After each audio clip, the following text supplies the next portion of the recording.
تو اللہ پاک نے ہم تمام کو اپنی اپنی اصلاح کا ذمہ دار بنایا ہے. ہم ذمہ دار ہیں اپنی ذاتوں کی اصلاح کی کرنے کے. اس لیے اصلاح کا کرنا فرض عین قرار دیا ہے. یہ فرض عین ہے، جیسے نماز ہے، ایسے اپنی ذاتوں کی اصلاح یہ فرض عین ہے. اور اصلاح کا مسئلہ جو ہے آدمی کی موت تک کا ہے. کسی مقام پر جا کر اطمینان نہیں ہو سکتا. ہمارے حضرت فرماتے ہیں کہ جہاں اطمینان ہوا کہ بے برابر ہے، کوئی حرج نہیں ہے، میں برابر ہوں.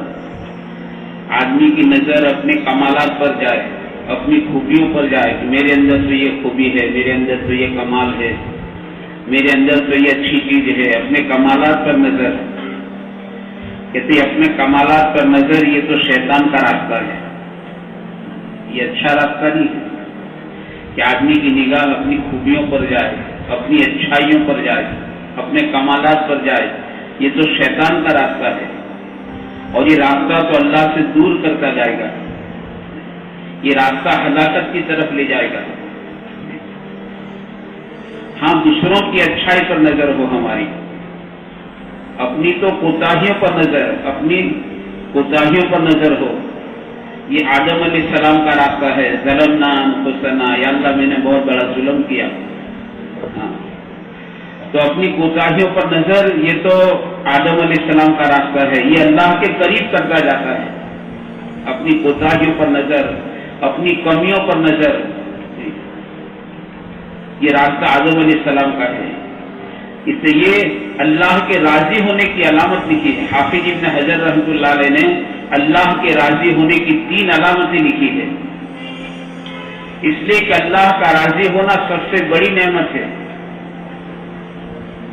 اور اللہ کا ناراض ہونا سب سے بڑی مصیبت. اس سے بڑی کوئی مصیبت ہے نہیں. اللہ کا ناراض ہونا سب سے بڑی مصیبت ہے، اللہ کا راضی ہونا سب سے بڑی نعمت ہے. اس لیے ہمارے پیارے نبی صلی اللہ علیہ وسلم نے اللہ سے اللہ کی رضا کا سوال کیا ہے اور اللہ کی رضا کو جنت کے ساتھ جوڑا ہے. اور پیارے نبی صلی اللہ علیہ وسلم نے اللہ کے غضب سے، اللہ کے غصے سے پناہ مانگی اور اللہ کے غصے کے ساتھ جہنم سے پناہ مانگی. اللہم انی اسألک رضاک والجنہ واعوذ بک من غضبک والنار. تو اللہ کی رضا کے ساتھ جنت کا سوال اور اللہ کی ناراضگی سے پناہ مانگی تو جہنم سے پناہ مانگی. تو اللہ کا راضی ہونا سب سے بڑی نعمت. اس لیے جنت کا دوسرا نام مقام رضا ہے. جنت کا دوسرا نام مقام رضا ہے. اس لیے کہتے ہیں جنت کی سب سے بڑی نعمت اللہ کی رضا ہے. حضرت رحمۃ اللہ علیہ فرماتے تھے جب اللہ تعالیٰ آخر میں جنتیوں میں اعلان کریں گے کہ میں تم سے راضی ہو گیا، کہتے جنتیوں کو اتنی خوشی، اتنی خوشی، اتنی خوشی ہوگی اگر جنت میں موت ہوتی تو یہ جنتی خوشی کے مارے مر جاتے. یہ تو ہمیں انداز نہیں ہے اللہ کا راضی ہونا کتنی بڑی نعمت ہے. اس سے بزرگ فرماتے ہیں نا، آدمی کہاں مارتا ہے؟ کھل کھلا کے ہنستا ہے. حالانکہ کھلکھلا کے ہنسنا جو ہے وہ قبر میں اندھیری لاتا ہے. اس سے قبر میں اندھیری آتی ہے. کھلکھلا کے ہنسنا، ہاتھ میں ہاتھ دینا، تالی مارنا، کہ کھلکھلا کے ہنسنا یہ تو قبر میں اندھیری لاتا ہے. اس سے دل مر جاتا ہے. اس سے زیادہ ہنسی سے پرہیز کرو، اس سے دل مر جائے گا. تو بزرگ فرماتے ہیں آدمی کھلکھلاتا ہے، اسے پتہ نہیں میرا اللہ مجھ سے راضی ہے یا ناراض ہے. اسے معلوم نہیں میرا اللہ راضی ہے یا ناراض ہے. اللہ کا راضی ہونا سب سے بڑی نعمت ہے. اللہ کا ناراض ہو جانا سب سے بڑی مصیبت. اس سے بڑی کوئی مصیبت نہیں ہے. اس لیے حافظ ابن حجر رحمۃ اللہ علیہ نے 3 علامتیں لکھی ہے اللہ کے راضی ہونے کی. اس میں ایک علامت یہ لکھی ہے کہ آدمی کو اپنی کوتاہیاں نظر آئے تو اللہ کا شکر ادا کریں کہ اللہ مجھ سے راضی ہو گیا. اپنی کمی نظر آئے، اپنی کوتاہیاں نظر آئے، میرے اندر یہ کمی ہے، میرے اندر یہ کمزوری ہے، میرے اندر یہ کوتاہی ہے، میری آنکھوں پر کنٹرول نہیں ہے، میری آنکھوں کی پتلی بڑی خیانت کرتی ہے، آدمی کو اپنی کمی نظر آنی چاہیے۔ میری آنکھوں کی خیانت کا میرے ساتھ میں چلنے والے کو پتا نہیں ہے کہ میں نے کتنی خیانت کر ڈالی، وہ تو میں جانتا ہوں میں نے میری آنکھوں سے کتنی خیانت کی ہے۔ حالانکہ جیسے کل میں نے کہا ہے، یہ تو اتنی بڑی بیماری، اس دور کی دو بڑی بڑی بیماری ہے۔ جیسے جسمانی بیماری آدمی کو ہلاک کر دیتی ہے، موت کے گھاٹ اتار دیتی ہے، آدمی کوئی کام کا نہیں رہتا، اگرچہ زندہ ہے تو بھی بیماری آدمی کو کوئی کام کا نہیں رکھتی۔ بعض بیماروں کو آپ دیکھو کہ منہ پر کی مکھی نہیں اڑا سکتے، کوئی کام کے لیے رہے، پانی کا گلاس نہیں اٹھا سکتے، زندہ رہے تو کچھ کر نہ سکے، بیمار پڑے تو مر نہ سکے، ایسا حال ہے۔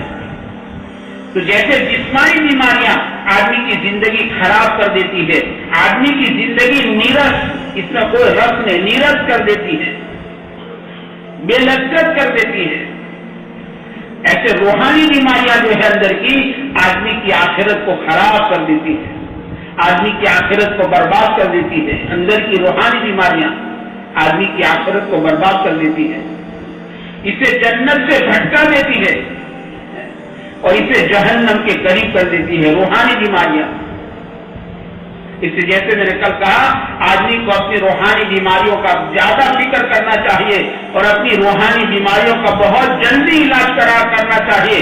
معلوم نہیں اللہ کا بلاوا کب آ جاتا ہے، معلوم نہیں آنکھیں آج چمکتی ہے کل بند ہو جاتی ہے، پیر آج دوڑتے ہیں کل تھم جاتے ہیں، سانس آج چلتے ہیں کل رک جاتے ہیں، آج ہم زمین کے اوپر ہے کل زمین ہمارے اوپر ہو جاتی ہے، معلوم نہیں اللہ کا بلاوا کب آ جاتا ہے، زندگی کا چراغ کب گل ہو جاتا معلوم نہیں۔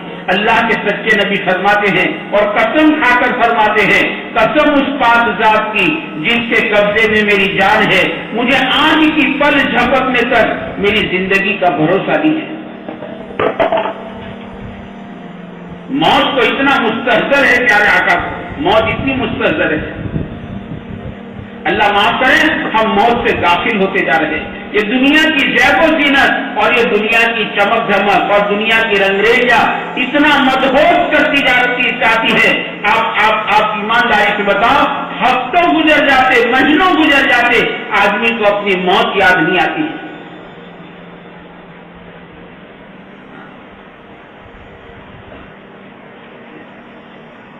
دل ایسا لگایا جینے میں کہ مرنے کو مسلمان بھول گیا ہے، دل ایسا لگایا جینے میں مرنے کو مسلمان بھول چکا ہے۔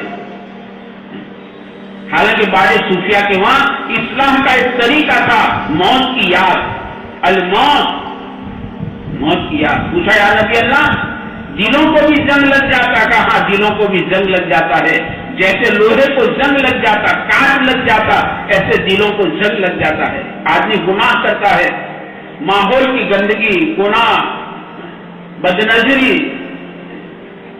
آدمی گناہ کرتا ہے، کہتے اس کے دل پر زنگ لگ جاتا، اس کا دل زنگ آلود ہو جاتا۔ باقاعدہ جیسے تھر ہوتے ہیں نا، تھر، ایسے تھر دلوں پر تھر قائم ہوتے ہیں، تہہ لگتی ہے، دلوں پر تہہ لگتی ہے، پھر حق بات اثر نہیں کرتی ہے، جس سے بزرگ فرماتے ہیں پھر جتنا میل اتنا صابن چاہیے، یہ ایسے نہیں جاتی کہ بھائی آئینے پر دھول لگی تھی تو آپ نے کپڑا مارا، آئینہ صاف ہو گیا، آپ کی بائک پر دھول لگی تھی، آپ نے کپڑا مارا، بائک صاف ہو گئی، لیکن آپ کے کپڑے میلے ہو چکے تھے تو کیا کپڑوں پر کپڑا مارنے سے، تیشی مارنے سے کپڑے دھل جاتے ہیں؟ دھل جائے گے نا، اس کو تو محنت کرنی پڑے گی، صابن لگانا پڑے گا، ملنا پڑے گا۔ ایسے دل کا حال ہے، دلوں پر، کیونکہ دل اللہ نے بہت نازک بنایا تھا۔